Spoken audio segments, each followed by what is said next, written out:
Hari ini temanya adalah jalan kesadaran.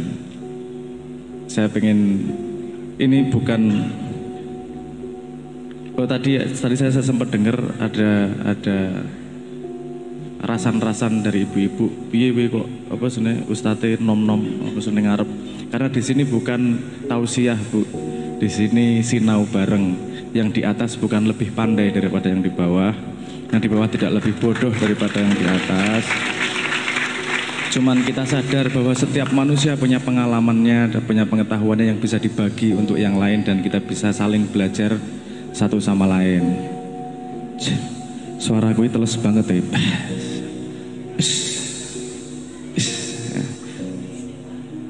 Iya, selalu seperti itu kalau sama ibu-ibu. Yang ditunggu nyanyinya, ngomongnya nggak penting kan gitu. Ya toh. Saya sudah warning dari tadi. Naik nggak boleh langsung nyanyi, karena yang utama di sini adalah sinau bareng. Nyanyi itu hiburan. Kalau lagi capek, kalau lagi itu apa namanya, lagi butuh dilus-lus, nanti pasti nyanyi, tenang aja. Tapi jangan jadikan itu menu utama.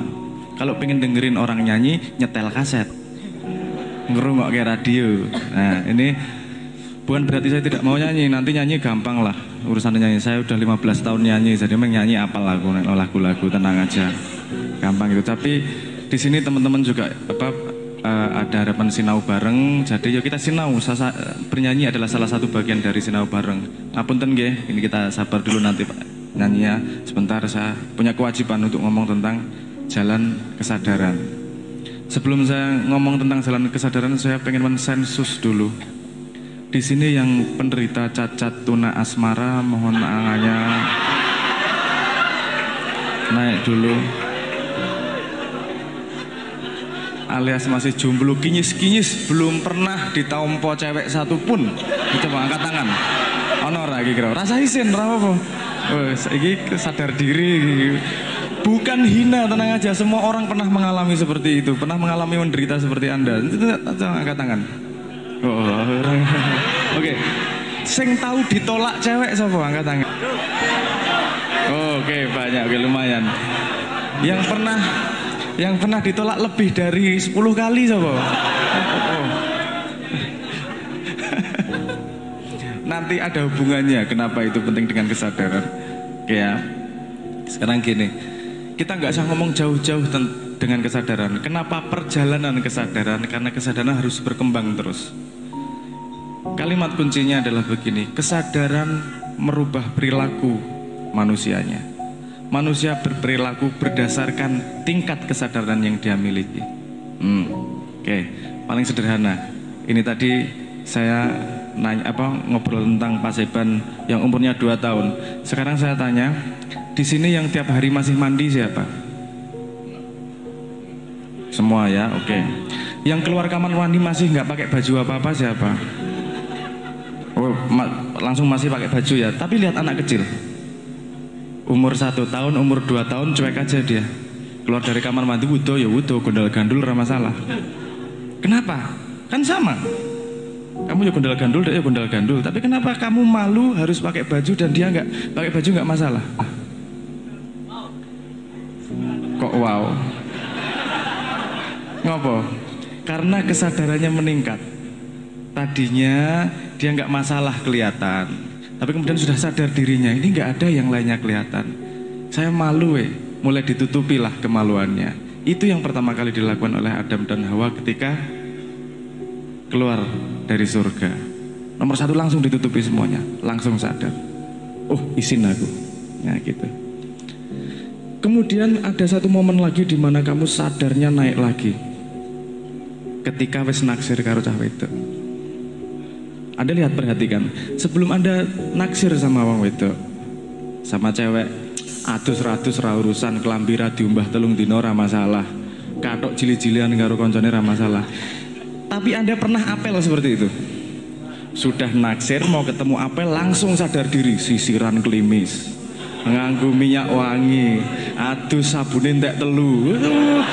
Wis saking sadar dirinya, pengen kelihatan, karena aku mau dilihat orang nih, karena aku punya kesadaran yang berbeda tentang diri.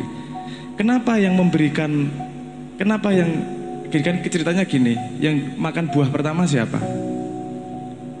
Hawa. Terus kemudian diberikan ke Adam. Lihat, di sini ada contoh bahwa yang paling membuat sadar laki-laki adalah adanya wanita. Jadi ketika Anda sudah kenal wanita, langsung sadar diri kalau apa namanya wanita seperti itu. Kalau Anda nggak percaya, tanya misalnya yang sudah menikah, pulang dari kerja rumah istrinya cemberut, wes pokoknya wegah malang kerik, kono mangan-mangan dewe, orang panganan GoFood, wes galak ngono ki, wes langsung ada masalah apa ini, ada masalah, langsung ruwet otaknya. Kenapa? Karena langsung kesadarannya meningkat seperti itu. Nah, kan kelihatan nih tingkatnya. Tadinya kesadaran tentang diri sendiri, kemudian kesadaran terbangun dengan adanya pandangan orang lain. Ini meningkat kesadarannya semakin tinggi. Oke, saya kasih contoh yang lain. Di sini ada yang pakai Facebook enggak? Oke, ada yang lebih pakai Facebook lebih dari 2 tahun ada? Coba Anda ingat-ingat status Anda 2 tahun yang lalu. Kenapa tertawa? Gilani, jijik, alay, pengen tak beleh rasanya nek gue ketemu gue sing 2 tahun yang lalu ya, pekok meno gitu. Kenapa Anda sadar diri melihat? Padahal ketika nulis nggak gitu toh? Ketika nulis puisi 2 tahun yang lalu rasanya, wah ini puisi paling indah sedunia ini. Wow. Dek, apakah bapakmu seorang pembalap? Kenapa? Karena kamu ngetrek di hatiku. Wah. Kuwi wis rasane puisi indah banget kuwi rasane. Saiki kowe maca ya Allah gobloke rek, aku biar jijiki rek, gila nih kan itu. Kenapa Anda punya pandangan seperti itu? Karena kesadaran Anda meningkat. Anda lebih tahu lebih banyak, pengetahuan Anda lebih banyak, kesadaran Anda meningkat. Kadang-kadang kalau tidak disadari bahwa kita meningkat kesadarannya, itu kadang-kadang kita tidak membangun kesadaran.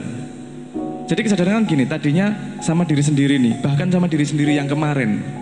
Kita menyesal karena kita kesadarannya meningkat. Kadang-kadang kita tidak sadar bahwa ada orang lain yang membutuhkan kesadaran kita. Nih, salah satu contoh perilaku yang terlihat beda kesadarannya. Anda pernah naik motor di tengah jalan, pernah nggak mengalami ada orang naik motor di tengah-tengah dan lambat? Kadang-kadang ngesen kiwa menggoe kanan. Pernah ngalami? Pernah. Kok bisa dia seperti itu? Dia tidak mengingat kesadaran bahwa jalan ini milik umum. Bahwa dipikir jalannya sing gawe mbae po. Dipikir. Jadi dia tidak menyadari bahwa jalan ini milik umum. Kalau aku misalnya di tengah menghalangi orang lain atau tidak ya? Saya merepotkan orang lain atau tidak ya? Nah, perilaku manusia sama sekali berbeda ketika kesadarannya lebih lebar. Anda tidak akan melakukan dosa kalau Anda sadar mati. Kenapa? Kalau Anda saja bisa menyesali 2 tahun yang lalu, ketika Anda mati pasti menyesali semua hidupmu. Kenapa putusannya? Ya enggak? Jadi orang agama mengatakan gini, ayo ojo lali bahwa kowe engko meninggal suatu saat, kusnul khotimah kalau bisa. Nah, itu menyadarkan Anda bahwa suatu saat Anda akan melihat perjalanan hidup Anda dan mana yang Anda sesali. Agama juga mengajarkan bahwa hati-hati berlaku nih. Ketika orang sadar bahwa dia akan mati, perilakunya pasti sama sekali berubah. Karena dia akan menjaga dirinya agar tidak berbuat sesuatu yang akan dia sesali suatu saat nanti. Nah, berkembang terus nih kesadaran ini. Bahkan dari sudut pandang kesadaran, sabar itu berbeda. Sabar itu bukan berarti diam. Sabar itu berperilaku paling tepat dalam keadaan itu. Ada sebuah keadaan, kamu berperilaku paling tepat dalam keadaan seperti itu untuk kebaikan sebanyak mungkin orang, itu sabar. Kadang-kadang sabarnya harus diam. Nah, aku ngomong tambah ribut ki. Ono status ra cetha tak nengke wae iki. Daripada ribut. Tapi ada juga jane aku wegah ngomong tapi tak sabar wis tak ngomong lah. Kenapa? Karena Anda harus meluruskan sesuatu yang memang tidak lurus pada momentum itu. Padahal kamu gak seneng ngomong. Kamu harus sabar pada yang kamu inginkan, tapi melakukan yang seharusnya dilakukan. Paham maksud saya ya? Nah, semakin lebar kesadaran, dia akan melewati rentang waktu. Kamu akan memahami masa depan, masa lalu. Semakin lebar ruangnya, kamu akan memikirkan orang lain. bekerja dengan kesadaran mencari duit, yang kamu cari nomor satu adalah bagaimana mengambil keuntungan. Kalau kesadarannya adalah mencari uang untuk memberi makan anak istri, konsentrasi nomor satu adalah mencari rezeki yang berkah. Beda sama sekali nih. Sebuah kesadaran akan membuat perilaku yang sama sekali berbeda.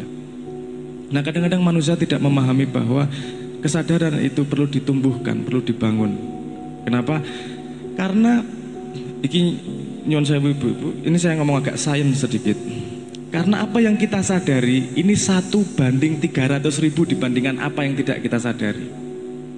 Atas sadar itu 1, bawah sadar itu 300.000. Banyaknya segitu. Makanya dalam Jawa ada ngomong ilmu kuwi kelakone kanthi laku. Karena yang kita sadari ini kita lakukan setiap hari sampai kita tidak menyadari bahwa kita menyadari. Paham maksud saya?